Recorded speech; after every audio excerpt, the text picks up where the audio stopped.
کیرلا میں سڑکوں پر نکلے مسلمان، متنازع سٹیزنشپ ایکٹ کے خلاف انہوں نے شدید احتجاج کیا۔ کیرلا کے مشہور شہر کالیکٹ اور دیگر مقامات پر مسلمانوں نے سٹیزنشپ قانون کے خلاف سخت احتجاج کیا، اسے مسلمانوں کے خلاف سازش بتایا۔ احتجاج کے دوران مظاہرین نے یہ بھی کہا کہ ہندوستان کسی مذہب کے ماننے والوں کی جاگیر نہیں ہے، ہندوستان امت شاہ اور نریندر مودی کا نہیں ہے، بلکہ ہندوستان تمام مذاہب کے ماننے والوں کا ہے۔ مظاہرین کا احتجاج کے دوران کہنا تھا کہ اگر سکھ، عیسائی، ہندو، بدھسٹ اور جین مت کو ہندوستان میں شہریت دی جا سکتی ہے تو مسلمانوں کو کیوں نہیں دی جا سکتی ہے؟ اس ملک پر جتنا دوسرے مذاہب کے پیروکاروں کا حق ہے اتنا ہی مسلمانوں کا بھی حق ہے۔ مظاہرین نے کہا کہ سٹیزنشپ امینڈمنٹ قانون ہندوستان کے آئین اور دستور کے خلاف ہے، یہاں کی تہذیب اور ثقافت کے خلاف ہے۔ کبھی بھی اور کہیں بھی دنیا میں کسی کو مذہب کی بنیاد پر شہریت نہیں دی جاتی ہے، لیکن ہندوستان نے دنیا کے عالمی اصولوں کی بھی خلاف ورزی کی ہے۔ دنیا میں ہر جگہ پیدائش اور برتھ کی بنیاد پر سرٹیفکیٹ دی جاتی ہے، لیکن ہندوستان مذہب کی بنیاد پر شہریت دے رہا ہے۔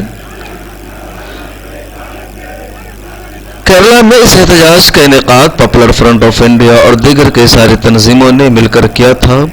ہزاروں کی تعداد میں مسلمانوں نے شرکت کی اور احتجاج کرتے ہوئے لمبا سفر طے کیا۔ شہر کے ڈی ایم کو میمورنڈم سونپا۔ ویڈیو میں دیکھ سکتے ہیں ہزاروں کی تعداد میں مسلمان سڑکوں پر نظر آ رہے ہیں، احتجاج کرتے ہوئے، نعرہ لگاتے ہوئے جا رہے ہیں۔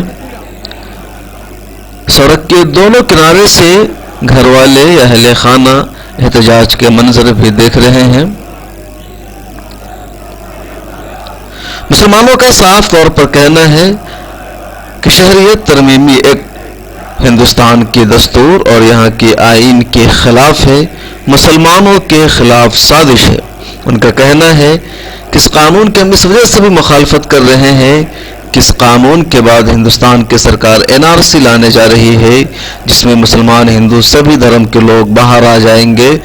تاہم ہندو، عیسائی، سکھ کمیونٹی کو اس قانون کی بنیاد پر دوبارہ ملک کی شہریت مل جائے گی، جبکہ مسلمانوں کو شہریت نہیں مل پائے گی۔ اس لیے کالا قانون مسلمانوں کے خلاف گہری سازش ہے، انہیں ملک بدر کرنے کا منصوبہ ہے، مسلمانوں کو دوسرے درجے کا شہری بنا دینے کی منصوبہ بندی ہے، جس کی ہم مخالفت کرتے ہیں۔ ہم آپ کو بتا دیں کہ کیرلا ہی نہیں بلکہ ملک کے تمام حصوں میں آج مسلمانوں نے اس قانون کے خلاف سخت احتجاج کیا۔ بیورو رپورٹ، ملت ٹائمز۔